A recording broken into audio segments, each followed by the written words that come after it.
गणेश, पुत्र, तुम्हारे मन में जो भी शंका हो मुझसे पूछ सकते हो। पिताश्री, यदि प्रजा के सामने ये उदक्षिण करनी थी तो पहले क्यों नहीं की? माता सीता का बलिदान ही क्यों दिया? ये संसार ऐसा ही है पुत्र। बलिदान से पहले दिया गया परामर्श या तो शंका और या फिर उपदेश का भाव लाता है, और इस बलिदान ने श्री राम को नैतिकता के सर्वोच्च शिखर पर पहुंचा दिया है। केवल इतना ही नहीं, अयोध्या वासियों को यह संदेश भी दिया है कि इस प्रकार के आरोप मन का रोग होते हैं और इनका प्रवेश अयोध्या हो या व्यक्ति का मन, दोनों ही स्थानों पर निषेध होना चाहिए। यदि आज श्री राम ने यह बलिदान ना दिया होता पुत्र, तो कोई भी उनकी बात पर विश्वास नहीं करता। इससे हमें यह संदेश मिलता है पुत्र कि ऐसा बलिदान कोई राजा हो या साधारण व्यक्ति, उसके व्यक्तित्व के विकास और समाज में उसके प्रति विश्वास का आधार बनता है।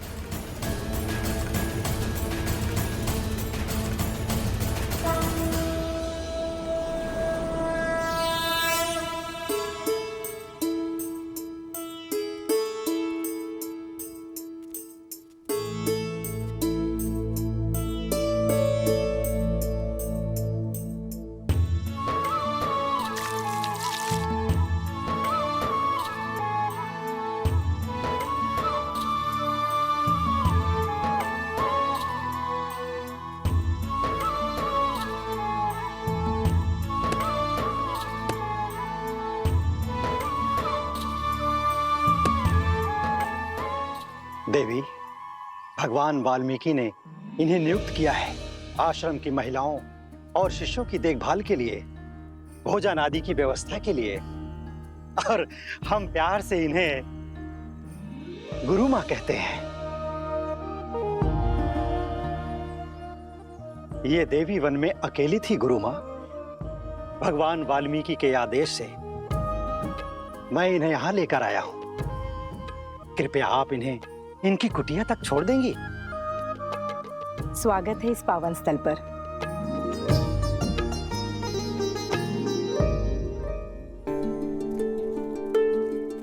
ये तुम्हारी कुटिया है, आज से तुम यहीं रहोगी। वो पानी का कलश रखा है और भोजन की व्यवस्था बाहर ही होगी। तुम्हारी कुटिया में भी एक चूल्हा रखा है, स्वयं चाहो तो अपना भोजन पका सकती हो।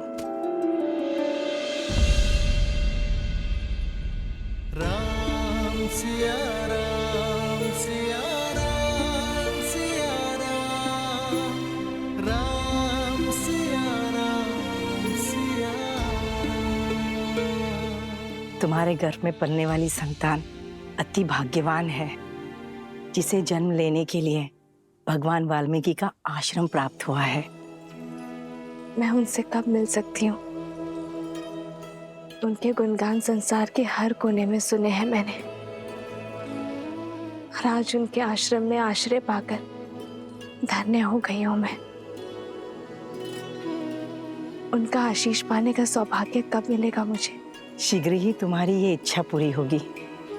भगवान अपने मंदिर में ध्यानस्थ रहते हैं। स्नान के बाद मैं तुम्हें उनके दर्शन हेतु ले जाऊंगी।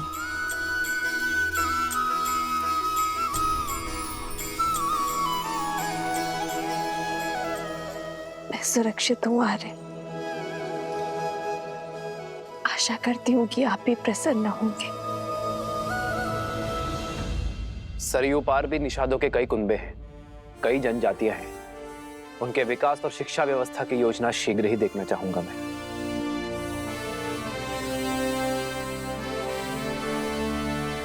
अयोध्या नरेश की जय हो।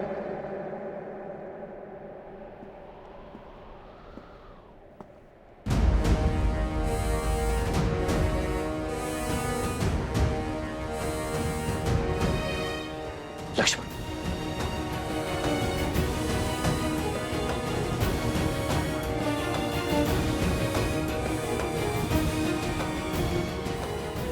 सेनापति लक्ष्मण राजा राम के आदेशानुसार महारानी सीता को अर्थात मेरी भाभी मां को वन में बहुत दूर छोड़कर आ गया है। उन्हें वन में इतनी दूर छोड़ाया हूं जहां अयोध्या की लक्ष्मण,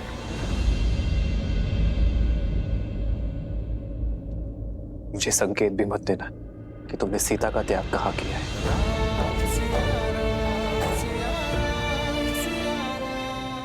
जी महाराज, अवश्य प्रतीत होता है आसुरी माया अयोध्या की प्रजा के साथ साथ राजा पर भी हावी हो चुकी है। अन्यथा सुनी सुनाई बातों के वश में आकर अपनी ही पत्नी से इतनी घृणा तो नहीं करने लगते आप। लक्ष्मण, अपने शब्द वापस लो। भैया का केवल निर्णय जानते हो तुम, उसके पीछे का कारण नहीं। जानने की आवश्यकता भी नहीं है भरत भैया। जिस प्रकार खंडित मूर्ति की पूजा नहीं की जाती, अधूरे वेदों में धर्म का वास नहीं होता, उसी प्रकार जिन श्री राम की बाईं ओर भाभी माना खड़ी हूं, वो अयोध्या के राजा राम अवश्य हो सकते, परंतु लक्ष्मण के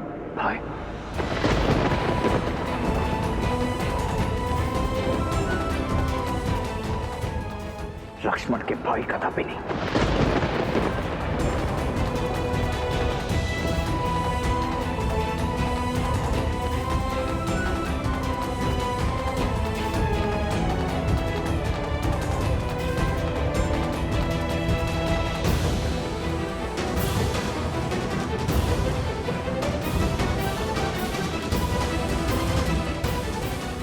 लक्ष्मण, रुको भरत,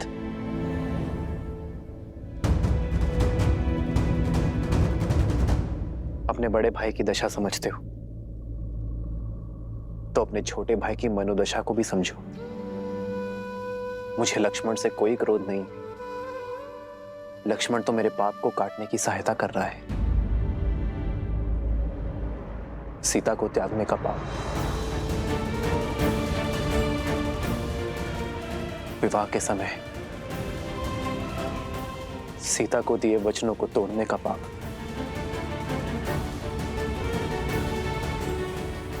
भरत, जिस दिन लक्ष्मण मुझे क्षमा कर देगा, मैं इन सभी पापों से मुक्त हो जाऊंगा। भैया,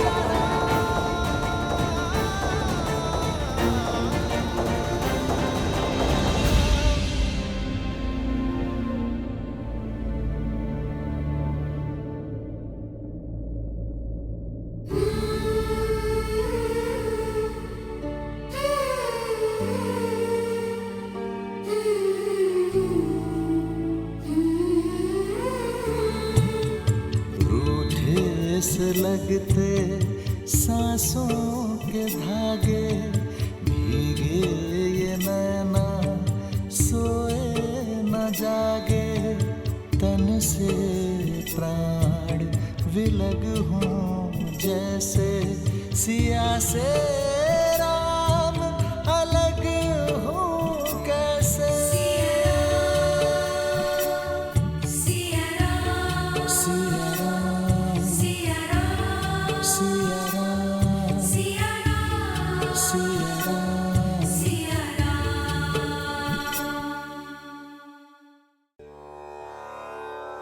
ये उपहार आश्रम वासियों के लिए, आप इन्हें सब में वितरित कर दीजिए।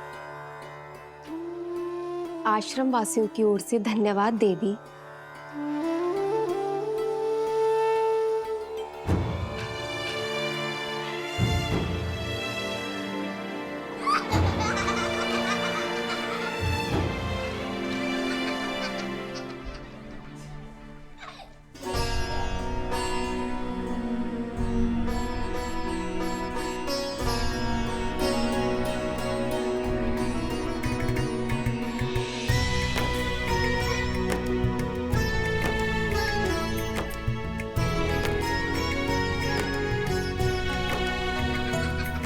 कितना सुंदर वस्त्र है, बहुत सुंदर है।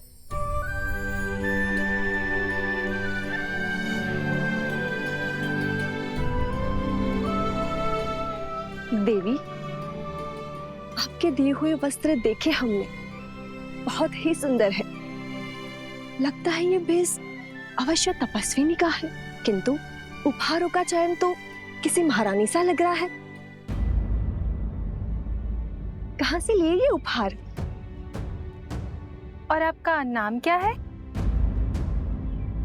अरे अतिथि को कुछ देर विश्राम तो करने दो।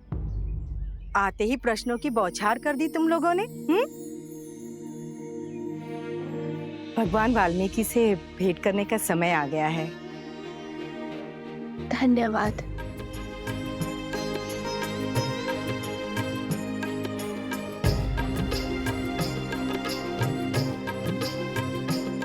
कितनी सुंदर है, सच में किसी राजसी परिवार से लग रही है। हाँ,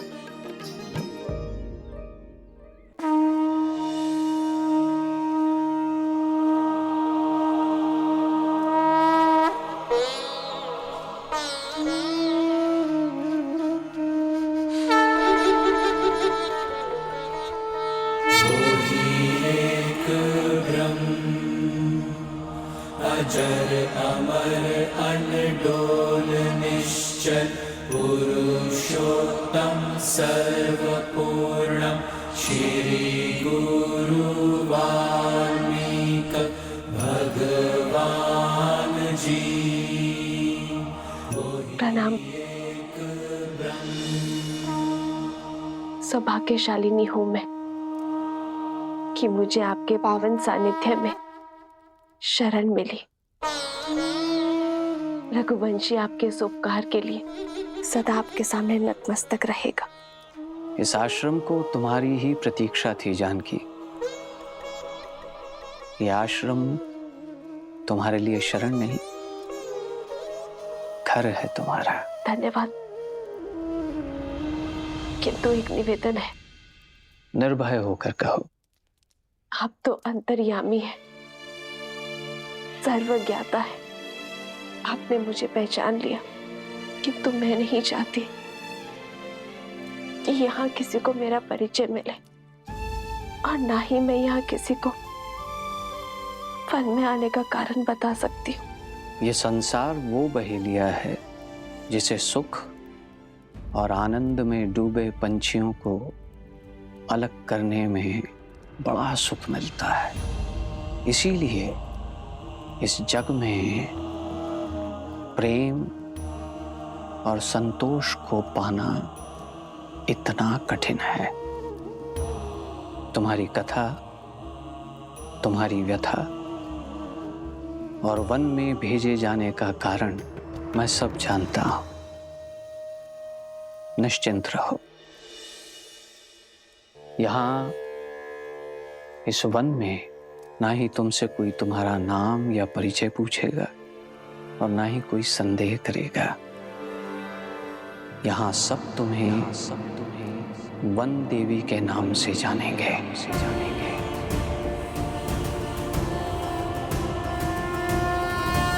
इस आश्रम में सुख से रहो और अपने पुत्रों के जन्म के पश्चात पुत्रों? हाँ सीता, एक नहीं दो सूर्यवंशी जन्म लेंगे तुम्हारे गर्भ से।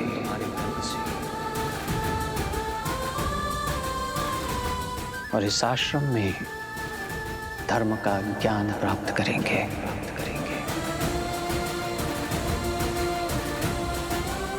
आपकी वाणी ने मेरे मन को आनंदित कर दिया।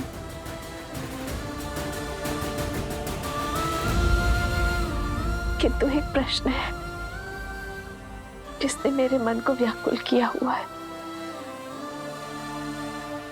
यदि उसका भी निदान हो जाता तो। पूछो पुत्री, निर्भय होकर पूछो। क्या मेरा परिवार कभी एक हो पाएगा? क्या कभी मैं, मेरे पुत्र, मेरे स्वामी पुनः कभी मिल पाएंगे?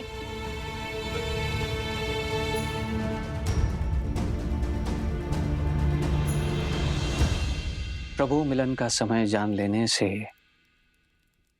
भक्ति का क्षय हो जाता है पुत्री, और मिलन का समय जान लेने से मिलन के आनंद का। इसीलिए नियति के लेख को समय से पहले पढ़ने का या पढ़ने का प्रयास करना व्यर्थ है। फिर भी तुम्हारे हृदय की शांति के लिए मैं इतना अवश्य बता सकता हूं कि अयोध्या के राज सिंहासन पर तुम्हारे पुत्रों का राज्याभिषेक अवश्य होगा।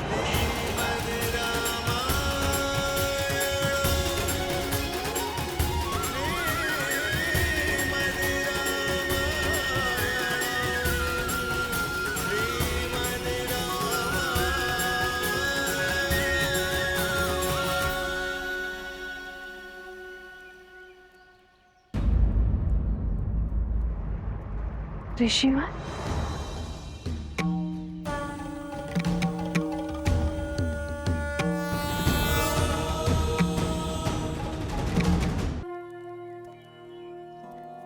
धन्यवाद ऋषिवर। सौभाग्यवती भव महारानी सीता।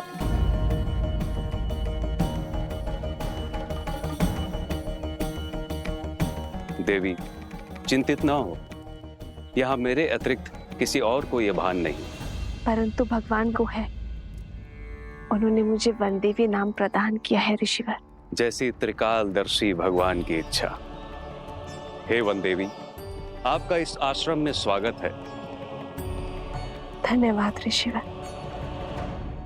पुनः मिलन तक मैं पूरी श्रद्धा से अपने कर्तव्य को निभाऊंगी। सोहती सी राम के जोरी, छवि सिंगारू मनहु एक ठोरी।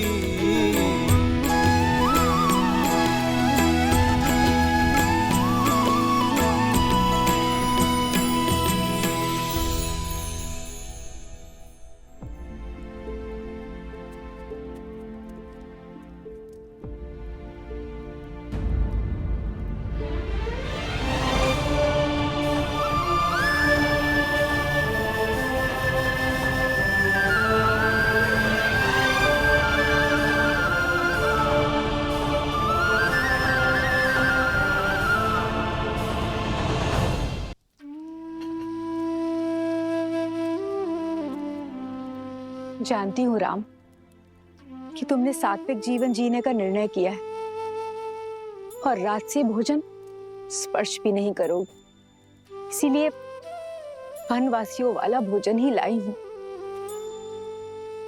आज मना मत करना। जब से सीता गई है तुमने अन्न का एक अंश भी नहीं खाया।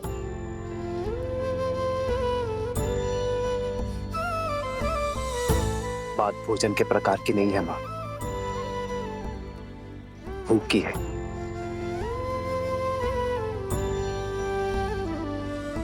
मुझे भूख नहीं है। खा लो। कैसे खा लूं माता? न जाने मेरे पति ने भोजन किया होगा या नहीं। अब केवल पत्नी नहीं, माँ भी हो तुम।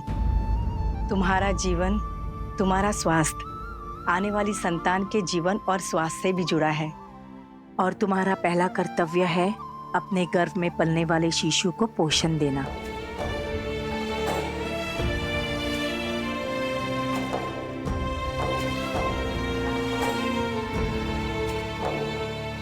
जिस पीड़ा में आप है,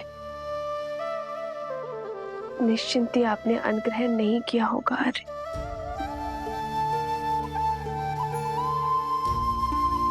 थाली यहाँ रख के जा रही हूँ पुत्र। जानती हूँ कि सीता की चिंता ने हम सबकी भूख प्यास सब हर लिए, किंतु स्वयं के लिए ना सही, सीता के लिए तो खा लो, क्योंकि इतना विश्वास तो है सीता के पतिव्रत धर्म पे कि जब तक तुम कुछ नहीं खाओगे वो भी अन्न को स्पर्श नहीं करेगी। जन्म जन्म का है ये संगम, राम रतन सीता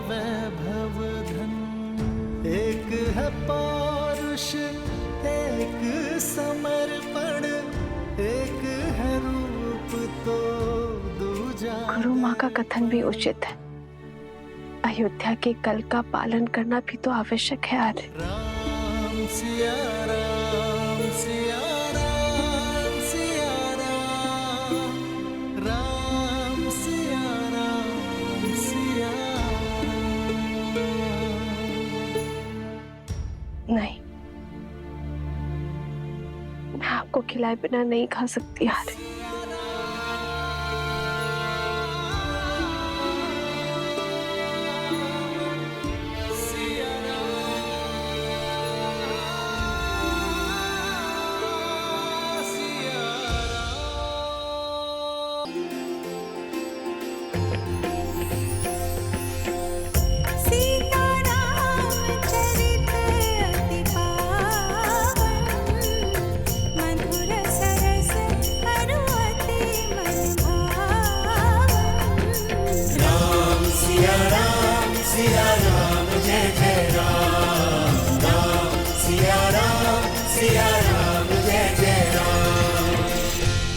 जब पता होगा कि आपने भोजन किया है तभी मुझे तृप्ति मिलेगी आर्य। तभी मुझे भोजन करने की इच्छा होगी कि आपके कंठ से ग्रास न उतरने का विचार ही मुझे भयभीत कर रहा है आर्य।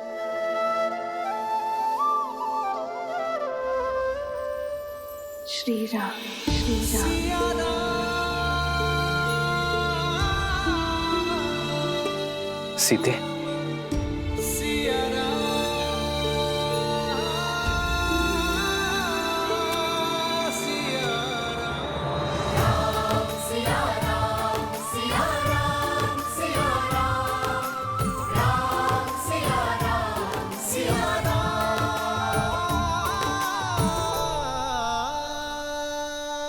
कब तक स्वयं को भूखा रखेंगे आर्य? जब तक ये ना जान जाओ कि मेरी सीता ने भोजन किया है या नहीं। कभी आपसे पहले भोजन किया है मैंने? इसीलिए तो सीते। आर्य, जब दो लोगों में गहन और सच्चा प्रेम हो तो वो एक दूसरे का प्रतिबिंब बन जाते हैं। एक दूसरे से दूर होकर भी एक दूसरे से अलग नहीं हो पाते। एक का सुख दूसरा अनुभव करता है, एक का दुख दूसरे को व्याकुल करता है। आर्य, यदि आप सुखी नहीं रहेंगे, जीवित रहने का मार्ग नहीं खोजेंगे, तो मैं सुख के साथ अपना जीवन कैसे व्यतीत कर पाऊंगी आर्य? मेरे लिए, मेरे गर्भ में पल रही संतान के लिए आपका सामान्य होना आवश्यक है आर्य। इसलिए स्वयं को क्षमा कर दीजिए। भाग्य के इस लेख को स्वीकार लीजिए आर्य, और हमारे वियोग को एक नए सौभाग्य का प्रारंभ समझकर आगे बढ़िए। ये मस्तिष्क तुम्हारी कही हर बात मानता है सीते, पर इस मन का क्या करूं? जैसे मैं अपनी संतान के स्वास्थ्य, उसके सुख के लिए तत्पर हूं, वैसे ही आपको आपकी संतान, अयोध्या की प्रजा के बारे में सोचना होगा आर्य। आपके भूखे रहने से उन्हें सुख नहीं मिलेगा आर्य। कैसे करे भाव पार ये राम, राम सिया राम, सिया राम, सिया राम।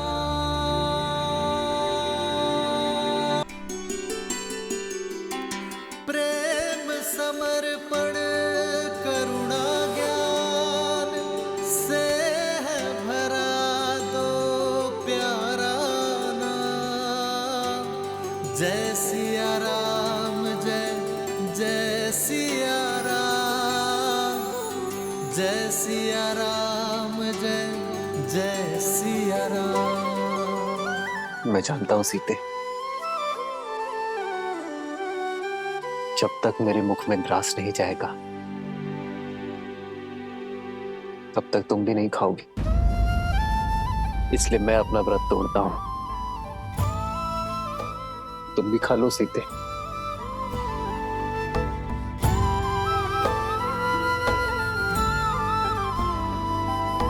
राम सिया राम जय जय राम।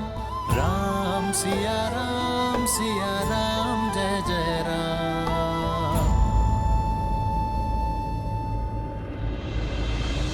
जन्म जन्म का है ये संगम, राम रतन सीता वैभव धन। लगता है आपने भोजन ग्रहण कर लिया है आर्य।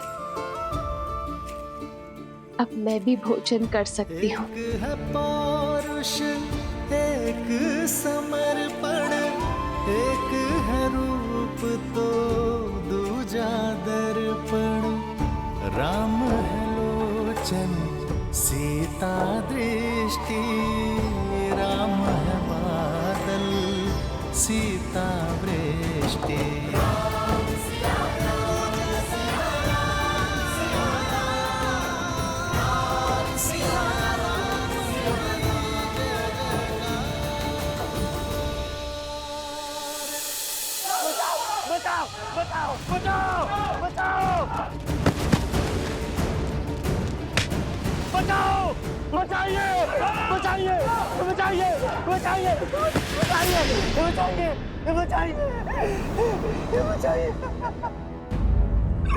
मुझे क्षमा कर दे, मुझसे त्रुटि हो गई। क्षमा करे महाराज, क्षमा करे महाराज, क्षमा करे।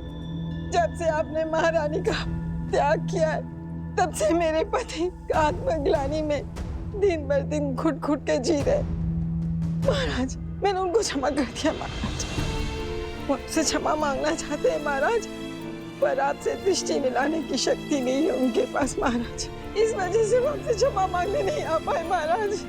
जब तक आप इन्हें क्षमा नहीं करेंगे, तब तक ये अयोध्या वासी भी इन्हें क्षमा नहीं करेंगे महाराज। आप क्षमा कर दीजिए महाराज। देखिए इनका क्या हालत कर दिया इन लोगों ने महाराज। मुझसे त्रुटि हो गई महाराज, खुदा भी ऐसा नहीं करूंगा।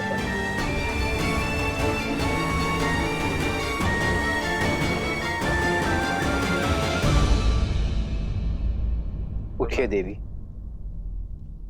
उठो। इन नगर वासियों का कोई अपराध नहीं है, इन्होंने कोई दोष नहीं किया है। मैं जानता हूं महाराज, मैं इसी योग्य हूं, मुझे क्षमा कर दीजिए महाराज। मेरी मति भ्रमित हो गई थी महाराज, मुझे क्षमा कर दीजिए प्रभु, मुझे क्षमा कर दीजिए। मैं तुम्हें क्षमा करता हूं वस्त्रक, किंतु क्षमा के साथ साथ दायित्व भी आता है। मैं आज तुम्हें एक दायित्व सौंपता हूं कि तुम ना केवल अपनी पत्नी को सम्मान सहित अपने जीवन में सम्मिलित करोगे, बल्कि अपने राज्य की रक्षा भी करोगे। यह ध्यान रखोगे कि लोक अपवाद से कोई भी किसी भी तरह प्रभावित ना हो।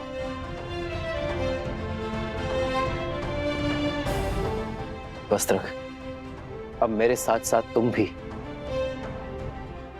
राज्य की सेवा का दायित्व उठाओगे।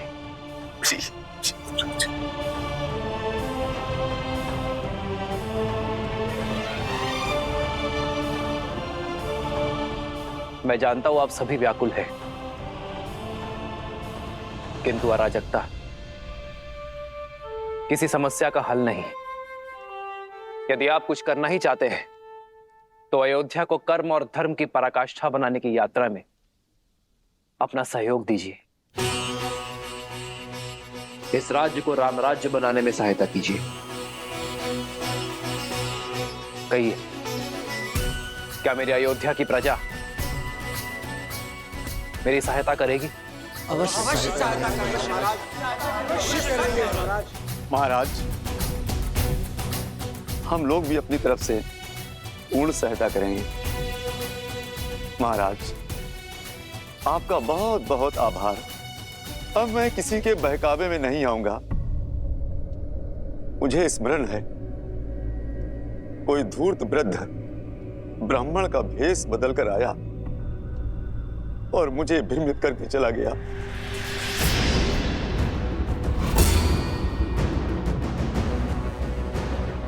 वस्त्रक, किस वृद्ध ब्राह्मण के बारे में कह रहे हो तुम? कौन है वो, कहां रहता है, बताओ मुझे। मैं उसे घसीट कर यहाँ इस सभा में लेकर आऊंगा। जिसने मेरी भाभी मां पर इतना बड़ा लांछन लगाया है, उसे तो पाताल से भी घसीट कर लाएगा ये लक्ष्मण। लक्ष्मण, संदेह फैलाने वाले को पकड़ने का कोई औचित्य नहीं है। औचित्य है महाराज। ये वही व्यक्ति है जिसके कारण आपने मेरी भाभी मां को वनवास दे दिया है। हमारा समस्त परिवार तार-तार हो चुका है और आप कह रहे हैं कि उसका सत्य जानकर भी इतने शांत कैसे रह सकते हैं आप? यही तो वो व्यक्ति चाहता है कि हमारा बल, हमारा श्रम हम व्यर्थ करें। हमें हमारी शक्ति, हमारे बल को लोक अपवाद फैलाने वाले को पकड़ने में नहीं, बल्कि स्वयं और राज्य को इतना सशक्त बनाने में लगानी चाहिए कि भविष्य में कोई भी लोक अपवाद हमें प्रभावित ना कर सके।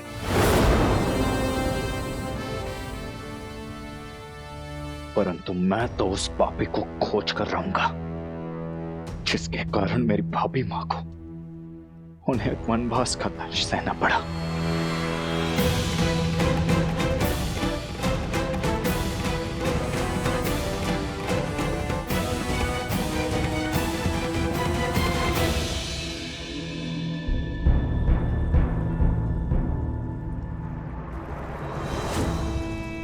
उत्तम नहीं, अति उत्तम उत्तर दिया है उस राम ने मेरे छल का।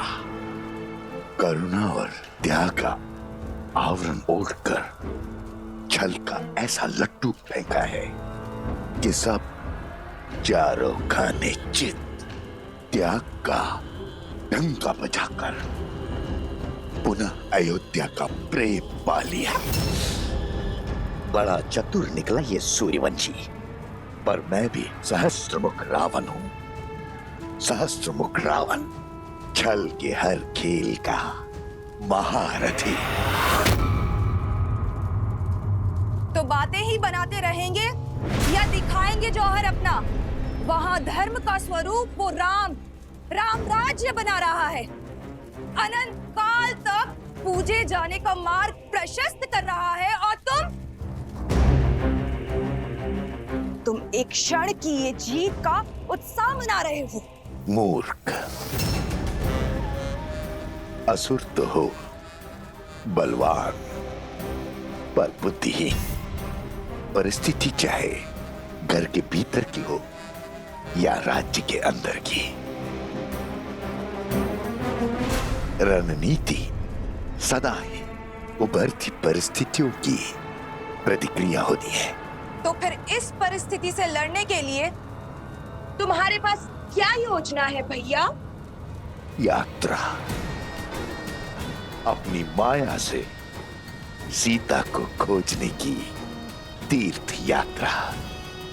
और उसके बाद मुझे उसे खोजना है जो मेरी योजना का सहायक बने, अपने प्राणों की आहुति देकर मेरे लिए सफलता की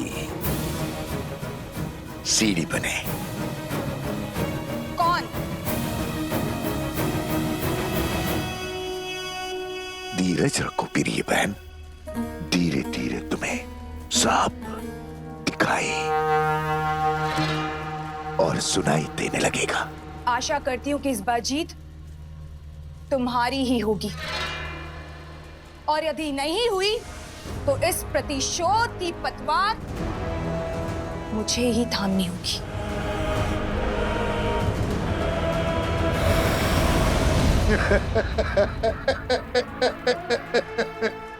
भावुक हो गई प्रिय बहन, भावुक हो गई। किंतु बहन, युद्ध भावनाओं से नहीं, युक्ति से लड़े जाते हैं। युक्ति से यात्रा आरंभ हो।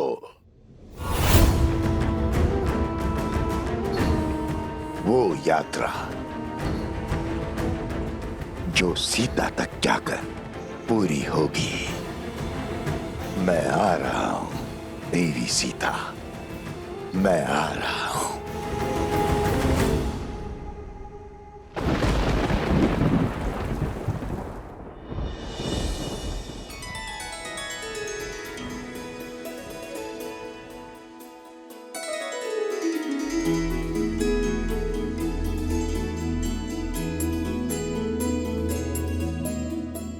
कह नहीं सकते, किंतु अपनी माता की हर बात अवश्य सुनते हो तुम दोनों, है ना?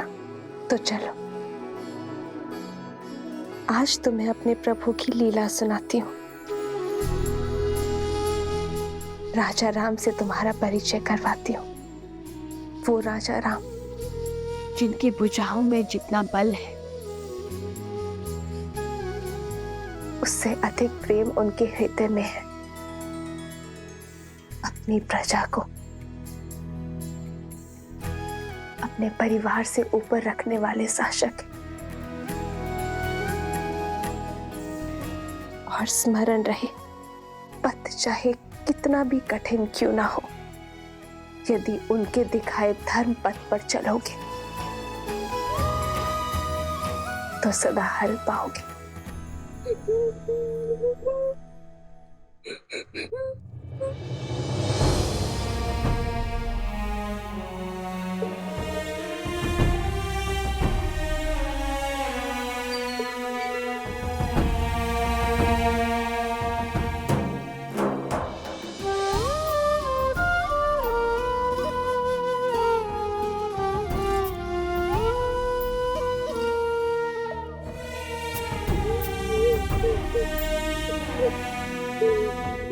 तुम रो क्यों रहे हो?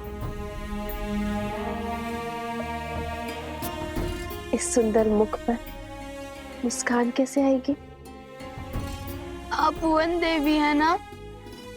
देवी अर्थात ईश्वर। आपके पास तो अथाह शक्तियां होंगी। क्या आप मेरी माता को ला सकती हैं?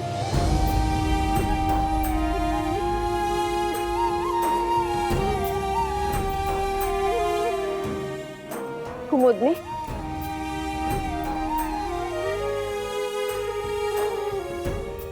ये बालक कौन है और इसकी माता को क्या हुआ?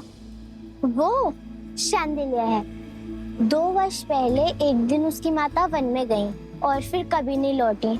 वो तब से अपनी माता की प्रतीक्षा कर रहा है।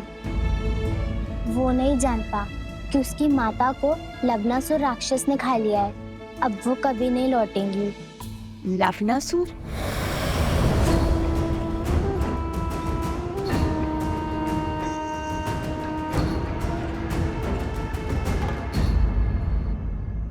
पुत्र अर्जुन, पुत्र अर्जुन, तुम कहीं नहीं जाओगे। सुना तुमने? तुम कहीं नहीं जाओगे। क्षमा करना बहन, मैं विवश हूँ। हर अमावस्या को हमारे गांव से उस दुष्ट लवणासुर को किसी की बलि देनी पड़ती। इस बार तुम्हारे घर की बारी। इकलौता पुत्र है मेरा, इसको बलिदान कैसे दे दूं? इसकी मृत्यु से ये मेरा पूरा वंश नष्ट हो जाएगा। मुखिया जी, कुछ तो कीजिए। कुछ नहीं हो सकता हरिया, फिर भी तुम कहते हो तो मैं प्रयास करता हूं। कोई है? अरे है कोई जो पुत्र अर्जुन के स्थान पर अपना बलिदान देने को सज्ज हो?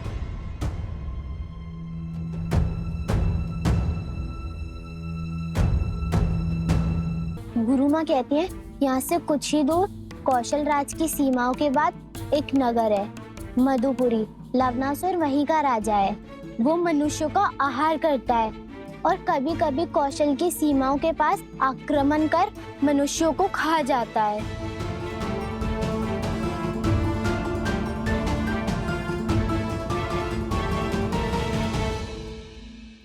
तुम मेरी एक सहायता करोगी? देखा, मैंने कहा था, चलो पुत्र, और कोई उपाय नहीं। मैं हूं ना।